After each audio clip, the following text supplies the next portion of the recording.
I think the Stoics talked about in general, just memento mori, like just thinking about death and meditating on death is a really positive, not a positive, it's an enlightening way to live life.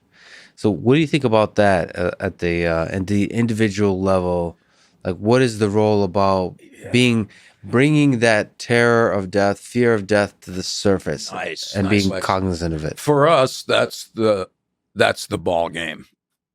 So what we write in our book, and here we're just um, paying homage to the philosophers and theologians that come before us, is to point out that literally since antiquity, there has been a consensus that to lead a full life requires, Albert Camus said, come to terms with death. Thereafter, anything is possible. And so you've got the Stoics, and you got the Epicureans, and then you got the Tibetan Book of the Dead, and then you got like the medieval monks that worked with like a skull on their desk, and the whole idea.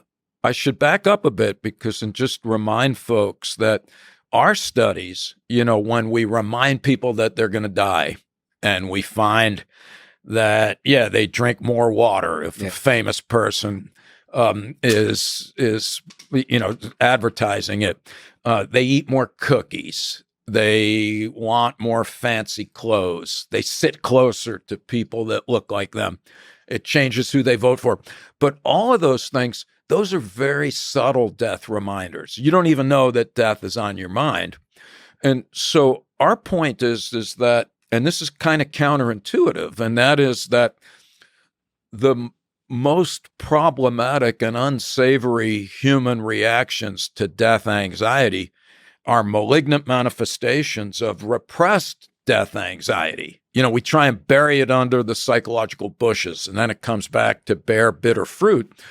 But what the theologians and the philosophers of the world are saying is it behooves each of us to spend considerable time. You don't have to be a goth death rocker, wallowing in death imagery, to spend enough time entertaining the reality of the human condition, which is that you too will pass, to get to the point where there is, to lapse into a cliche, the capacity for personal transformation and growth.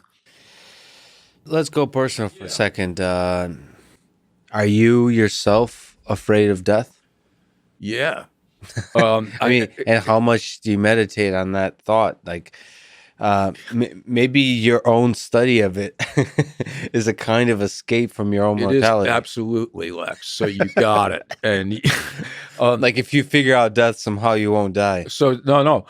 So my colleagues and good friends, Jeff Greenberg and Tom Pazinski, we met in graduate school in the 1970s. We've been doing this work for 40 years, and we cheerfully admit, even though it doesn't reflect well on us as humans, that I should just speak for myself, but I feel like there's a real sense in which doing these studies and writing books and lecturing has been my way of avoiding directly confronting my anxieties by turning it into an intellectual exercise.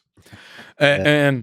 And every once in a while, therefore, when I think that I'm making some progress as a human, I have to remind myself that that is probably not the case, and that I have at times, like all humans, been more preoccupied with the implications of these ideas for my self-esteem.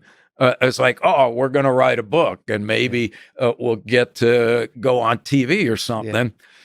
Well, no, that's not the same as to actually think about it in a way that you feel it rather than just think it.